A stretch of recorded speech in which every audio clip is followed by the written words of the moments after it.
Hola, ¿qué tal? Soy Jesús Verde y esto es Autores aquí en Exitosa. Tenemos hoy a nuestro invitado Pedro Casusol, que es un gran escritor y poeta también, además de profesor universitario. Él ha escrito este libro que tengo en las manos y que lleva como título Ya nadie respeta mis decisiones. Una especie de perfil sobre una poeta que muy pocos conocen, y confieso que yo no la conocía hasta que leí este libro, que es María Emilia Cornejo, que tiene una historia bastante interesante y que, según Pedro, podría ser considerada la primera poetisa, ¿no?, que enfatiza mucho en lo que es el cuerpo, lo carnal, entre otras cosas más, en un momento bastante complejo para ser mujer, sobre todo donde había además una sociedad muy pacata. Bueno, no creo que Lima haya cambiado en esa situación o en esa condición, pero algunos espacios se han abierto para la mujer hoy más que nunca. Pedro, ¿cómo estás? Bienvenido a Autores. No, gracias, Jesús. Un placer estar acá. Bueno, ¿quién es María Emilia Cornejo? Para que el público entienda lo importante de este libro que tú has construido. Bueno, María Emilia Cornejo es una poeta que se dio a conocer de manera pública el 74, o 73. Ella fallece en 72, un año después. Un amigo suyo, que era un poeta de hora cero, publica una revista llamada Eros. Y la revista es básicamente una revista que aparece para homenajear y rescatar la figura de lo que Isaac Rupay considera en una suerte de editorial de la revista como una voz importante y una voz femenina en un universo de poetas y de escritores tremendamente masculino. Y Isaac Rupay ahí en ese le llama sumario, que es una suerte de página dentro de la revista, digamos, le atribuye a Cornejo esa labor, ¿no? La labor de dar una voz femenina, ¿no? En una época en la que ser poeta era considerado peligroso. O sea, estamos hablando de ahora ser una vanguardia, ¿no?, que básicamente tomaba la poesía con una vitalidad muy política, ¿no?, y muy transgresora con la sociedad. Y ella había fallecido un año antes. Entonces el acto que hace Isaac Rupay es como un acto de amor, de amistad, ¿no? Y publica 3 poemas, que son Soy la muchacha mala de la historia, que es básicamente como el gran hit de María Emilia Cornejo como poeta, y 2 poemas más que son muy interesantes, que es Tímida y avergonzada y Como tú lo estableciste. Luego, la poesía de María Emilia va circulando de manera subterránea. Algunas revistas, estábamos hablando hace un rato de que hubo una época en la que en este país había revistas, y eran revistas además, cosas raras, de literatura. Y fueron rescatando poemas que quedaron de los papeles que María Emilia habría llevado al taller de poesía de la Universidad de San Marcos. Ella estudiaba en San Marcos y ella ha sido al taller de poesía de Marco Martos y Lebrando Pérez. Y se fueron publicando poco a poco, y en el año 89, ya cuando María Emilia es considerada por algunas poetas y por algunas también militantes feministas, porque hay que recordar que la segunda ola del feminismo llega acá tarde, entonces a finales de los 70, en los 80, María Emilia Cornejo, ya con el influjo del feminismo de la segunda ola, es considerada pues una poeta emblemática. Entonces el Centro Flora Tristán en el año 89 publica el que es considerado el libro póstumo de María Emilia, que se llama En la mitad del camino recorrido. Y esa es un poco la historia de quién es, ¿no? Okay.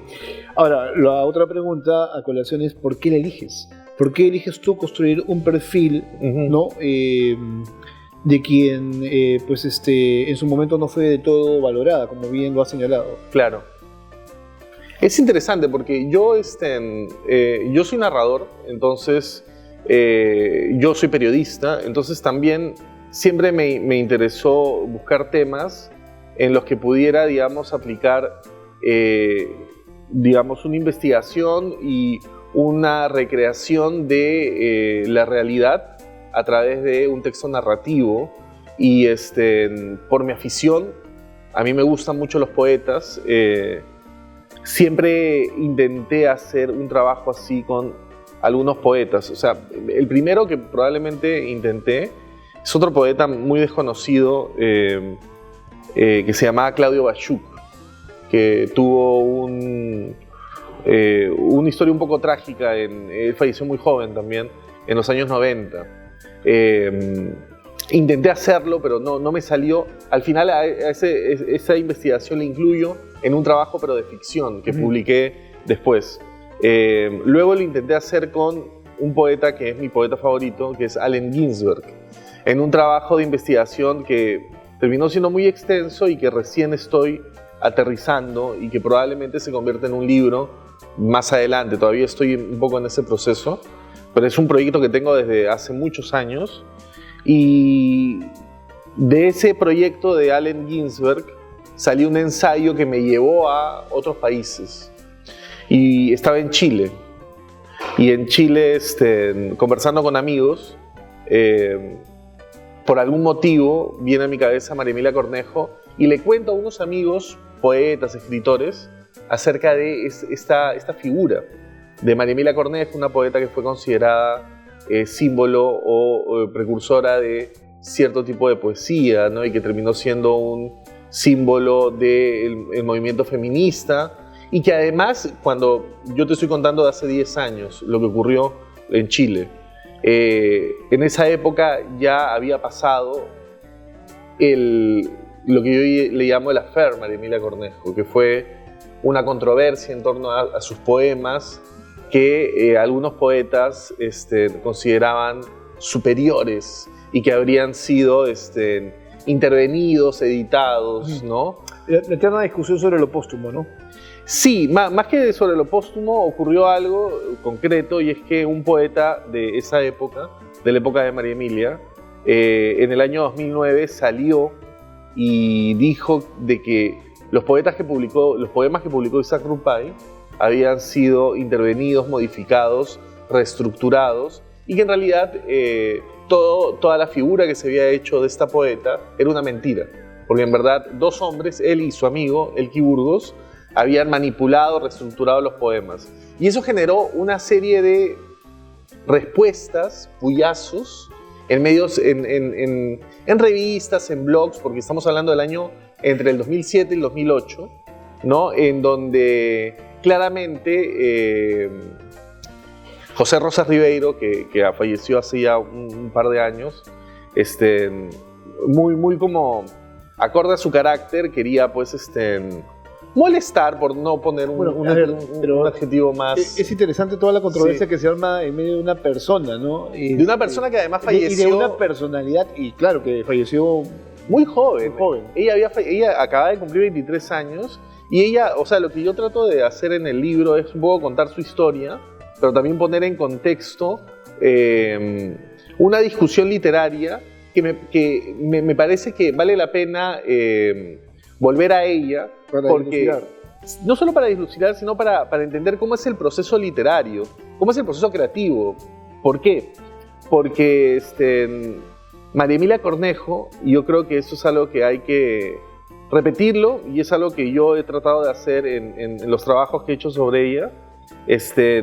Ella, como falleció tan joven, como dejó papeles, lo que nosotros conocemos de ella es un work in progress, es un proceso poético. Entonces lo que yo trato es de capturar ese proceso poético. De hecho, el perfil originalmente se publicó con los poemas de María Emilia Cornejo, en una edición que se llamó Soy la muchacha mala de la historia, que salió hace como 5 años. Y en ese libro nosotros lo que tratamos de hacer fue proponer un orden y una lectura de los poemas. ¿Por qué? Porque María Emilia Cornejo, valgan verdades, nunca dejó un libro terminado. Entonces es un caso muy extraño. Y encima, María Emilia, por el tipo de poesía que hizo, fue considerada precursora de algo.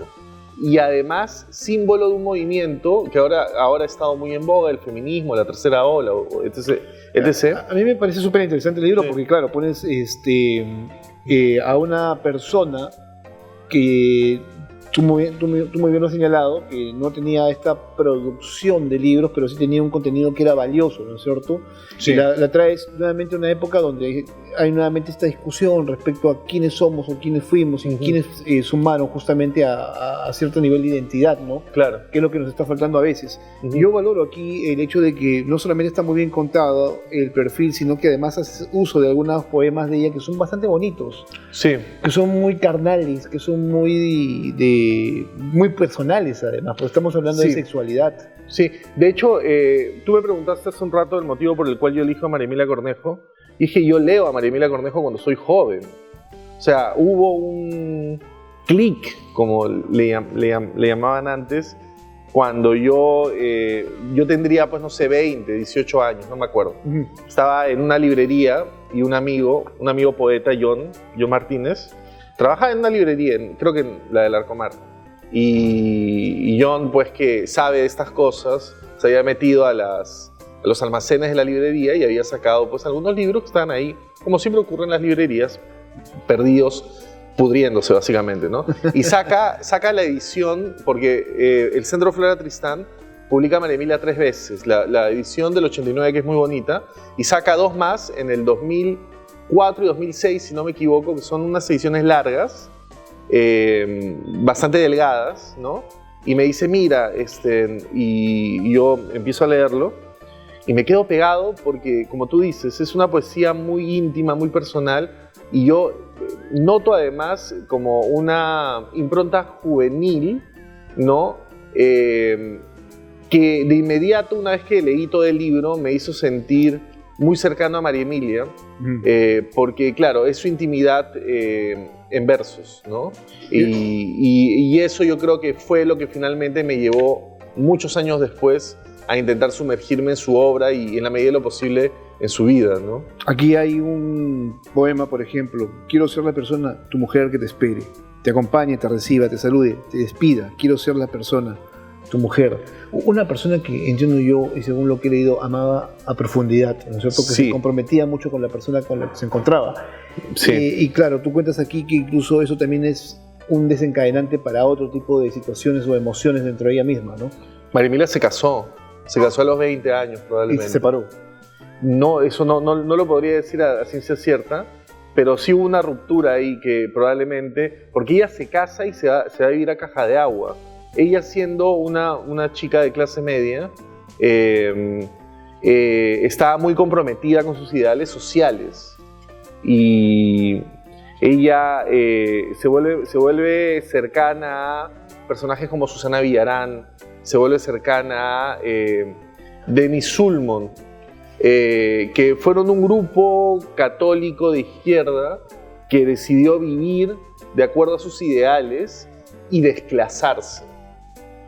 Eso es algo pues que hoy en día no pasa, ¿no? Era una época, eran los años 70, además eso de haber sido finales de los 60, entonces María Emilia, que hacía labor social, que era una muchacha comprometida con sus ideas, se casa con la persona que ama y se va a vivir a un cuarto en Caja de Agua con su esposo y con un amigo, Alberto Ruté. Y vivían ahí, digamos, en lugar de ir a la Católica, que quedaba a 5 cuadras de su casa o menos, se va a San Marcos, que era la Universidad de los Poetas. Y un poco de esa combinación, digamos, era mucho más consecuente, ¿no? Era una chica consecuente y yo creo que yo me la imagino como una muchacha intensa con sus ideas.